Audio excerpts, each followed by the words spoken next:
Ash from Super Videos, back for another video for Season 10 of The Walking Dead. This is my things you may have missed and Easter eggs for Season 10 episode 13, which was called What We Become. It was, of course, Michonne's final episode. There's actually tons that I want to go through. There's a lot in there that are callbacks, Easter eggs, and clues, which I absolutely loved in this episode, so we're going to look at those. But if you have not checked out my Easter egg videos for the previous episodes of Season 10, click the link that's going to drop on the top right to go check that out. The first thing I want to talk about is something I think everyone got already, but I want to go through it anyway. So when we have this scene, which is an alternate universe in a way, where we have Michonne with her walker pets, it's actually a callback to how Michonne was first introduced in Season 2, Episode 13, beside the dying fire. If you remember, in that episode, Michonne actually showed up with her 2 walker pets, sliced the walker in half, and saved Andrea. Speaking of Andrea, of course, in the alternate universe that we see in Season 10, Episode 13, Michonne does not save Andrea. She actually walks away. She does come back later on to grab Andrea's stuff, like her knife and everything. She does not rescue her, and she lets her die. But in reality, what actually does happen in that episode, Season 2, Episode 13, Michonne actually saves Andrea. So that's how we knew right away that this was in an alternate universe. The next thing I want to mention is something that happened in the current timeline. So the orange backpack that Virgil was carrying was actually given to him by Michonne. And that was actually the backpack that they found off of the orange backpack guy that they saw in Season 3, Episode 12, called Clear. In that episode, they did not save the orange backpack hitchhiker. They just drove right past him. And later on, they did find his orange backpack. Now, there is another callback to the orange backpack. We do see Michonne carrying it later on, which I'll get to. But when this happened in the episode Clear, it was actually Carl, Michonne, and Rick who were driving the car and drove past the hitchhiker. When we have the map of the Navy Research Facility in this episode, you might have realized that different sections of the campus are claimed by different groups, or they're labeled by a different group. Now, you might have missed what this connects to. Originally, we thought that maybe this is connected to a bigger group called CRM, which is the group that took Rick Grimes. But that's probably not the case, and there's probably a different reason for it. If we take a look at another shot in this episode where we have Michonne looking around, she actually goes into this room, and on the wall of this room it says Group 2. That's how those two connect. Now, whether that's still connected to CRM or not, we don't know.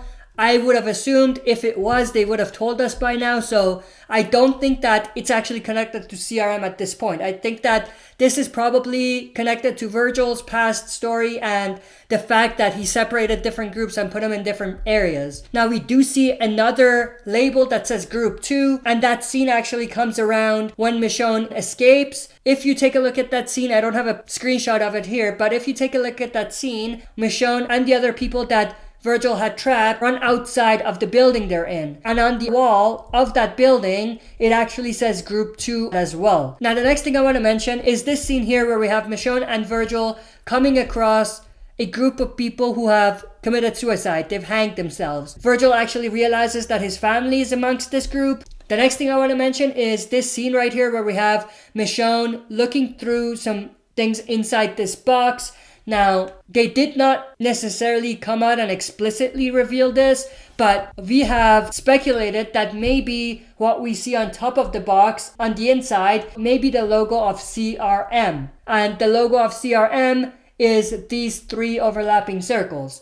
And of course, CRM is the group that took Rick away. Now, since Michonne found Rick's belongings and a sign that CRM may have been around on a boat in a different area, that leads me to think that maybe this is just a trick of the eye and this is not actually a logo of CRM. The next thing I want to mention is, of course, Michonne goes into this room to check it out and then gets locked in by Virgil. Now, what you may have missed is that Virgil actually may have left the food for her before she even went in there. So Virgil may have planned to drug Michonne all along. The next thing I want to mention is going back to Virgil and his past. This group that were in the cell next to Michonne's were a group of people who lived with Virgil when everything went down. And they actually worked there before the world fell in the first place. And Virgil used to bring in more people and things like that, but because things went wrong, people tried to steal, he had to lock everyone in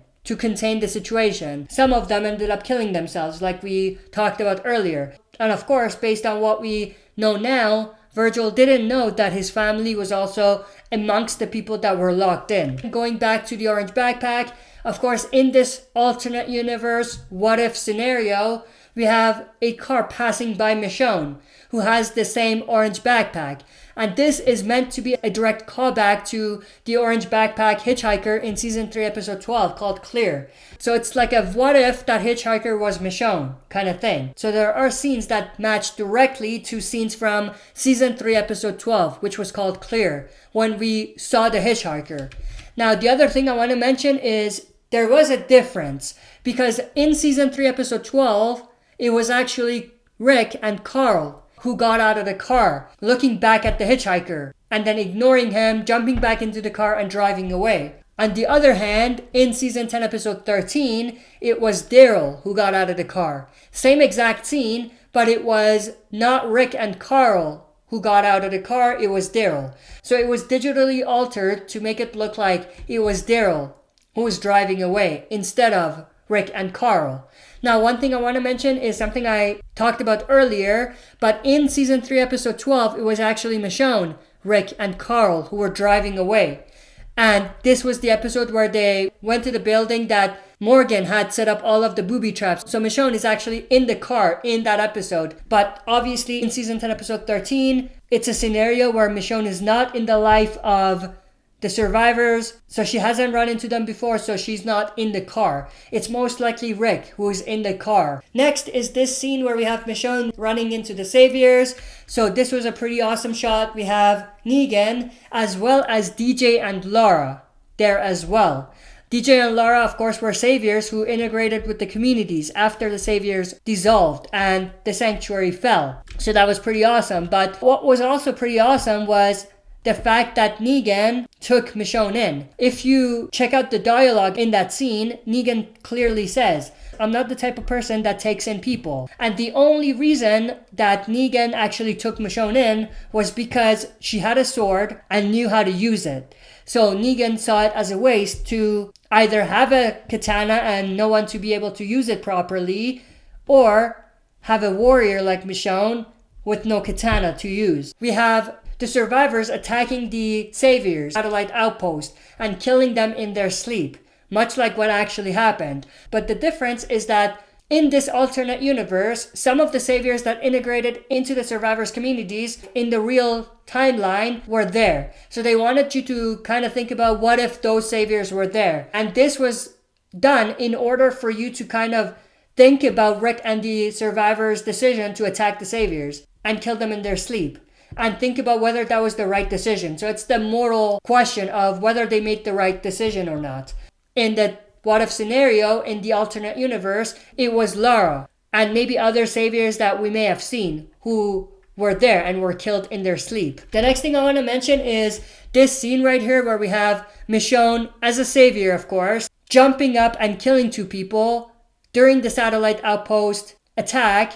She actually kills Heath and Glenn, which is pretty interesting.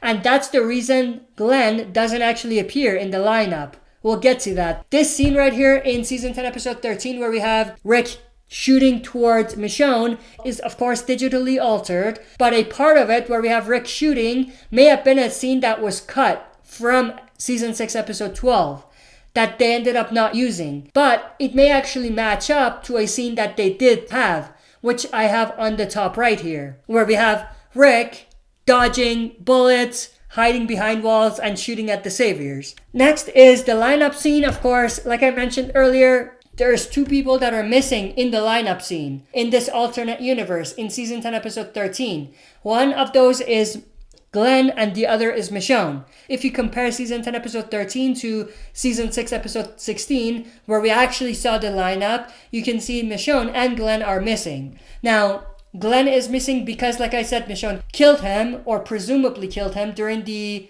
satellite outpost attack. But I don't know why Michonne is missing, because of course she is in the lineup, because she does in fact end up killing herself or Lucilleing herself. So we know she's in the lineup, but not exactly sure why they digitally altered it and cut her from the lineup. The scene where we have Negan introducing Michonne as his right-hand gal is actually a new scene that they shot as well. In the original scene in season 6 episode 16, which was called Last Day on Earth, there's actually other saviors in the background. If you look at Jeffrey Dean Morgan, he looks different.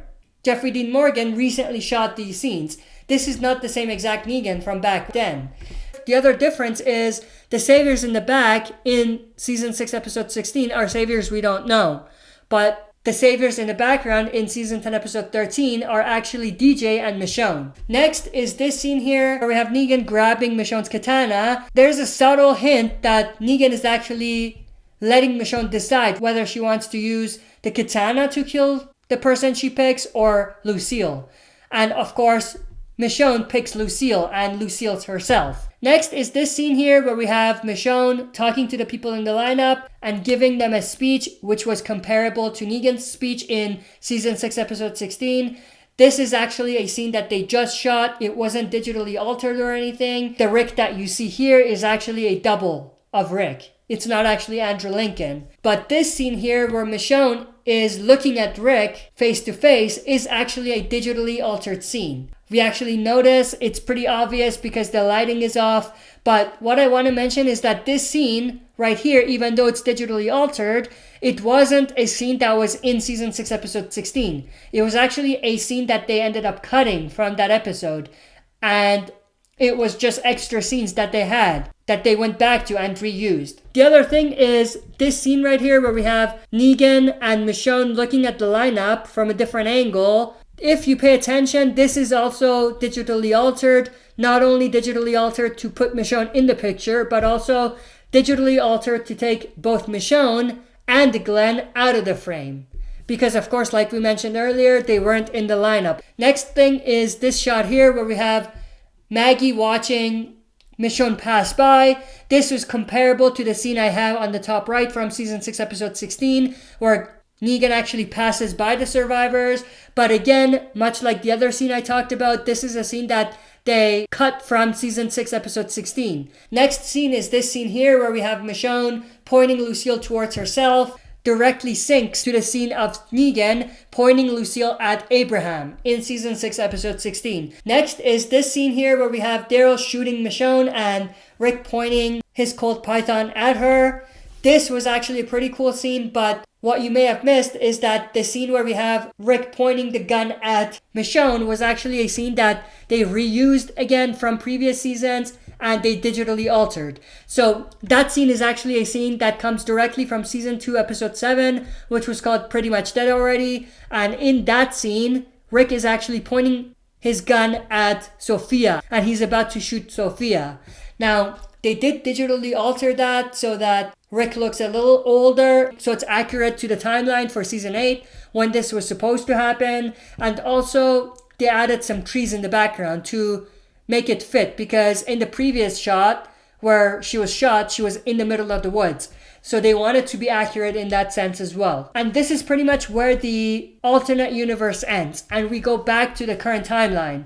The next thing I want to mention in the current timeline is this scene here in season 10 episode 13, which is called What We Become. Michonne is saying something along the lines of, you lose more of yourself if you kill Virgil, and you gain more if you forgive and you show mercy, because it gives you peace. This was actually a callback to something that happened in season 8 episode 1, which was called Mercy, something Rick said, which has been a big part of Rick's story, which is, my mercy prevails over my wrath. The next thing I want to mention is Michonne finding Rick's boots. These were actually the same exact boots that Rick was wearing the day he disappeared. Next is this scene here where we have Michonne looking through some stuff right before she actually finds the phone with the carving of Michonne and Judith on it, there's actually a log. And I think what this log is potentially the last location that whoever was here was at. So the last item on the log is New Jersey Bridge Shipyard. So this may have been the last location that this was at. And this New Jersey Bridge Shipyard may have been the last place Rick was at when he left this stuff in the boat. Now, Bridge is also a callback to Rick because the last time we saw him, he was at the bridge. So that was another callback. And of course, the phone with the carving on it. So we have a phone that says Rick, and it has a carving of Michonne and Judith, and it has some message written in Japanese, which they did reveal says, "Believe a little bit longer." So that's pretty awesome. Now, the question of whether this was left by Rick or not, that's a different conversation, and I'll talk about that on a separate video. Stay tuned for that. And the next thing I want to mention is Michonne's story in a way ends the exact same way it started, because when we first saw her in season 2 episode 13 beside the dying fire, she had her 2 walker pets, and she left the story by having 2 walker pets. Well, sort of, because she did kill them before the episode ended, but in a way this was supposed to kind of circle back around to that episode and to Michonne's first episode. When Michonne comes across these 2 survivors, something you may have missed is that these 2 people were actually left behind by the large group that we saw afterwards. And the reason for that is because the guy that we see here was injured, so they couldn't catch up to them. That guy right there is actually King Botch, famous Vine user. That's pretty awesome. He's an actor as well, which explains why he's in The Walking Dead. Right before Michonne actually saves these 2 people, she gets flashbacks in her head of when she first came to the prison and met Rick for the first time. And it was Rick who saved her. So the flashback that we see in season 10 episode 13 of Michonne by the prison fence is actually not the exact same one that we saw in season 3 episode 6, which was called Hounded, which is the episode where she actually does first show up to the prison. The shot of Rick, however, is the exact same one that they used back then. And the last thing I want to mention is, of course, this is the large group that I mentioned, and this is like several thousand survivors in formation. It's like a caravan of people. There's tons of people there. Now, are these people connected to Rick? Maybe, maybe not. We don't know. But they are from a large community. So that's a pretty big deal. But again, I'll talk more about this in another separate video that I'm going to do. So stay tuned for that. But that's pretty much the end of this Things You May Have Missed and Easter Eggs video. This was pretty long, but there was a lot to talk about in this episode that I wanted to go through. But with that said, stay tuned for another video, like I said, talking about Michonne and the possibility of her reuniting with Rick in the movies. That might not come tonight, it might come tomorrow, but it will come sometime before Sunday. So stay tuned for that. And of course, stay tuned for my standard videos as always. That's it for this video. See you next time for another super video.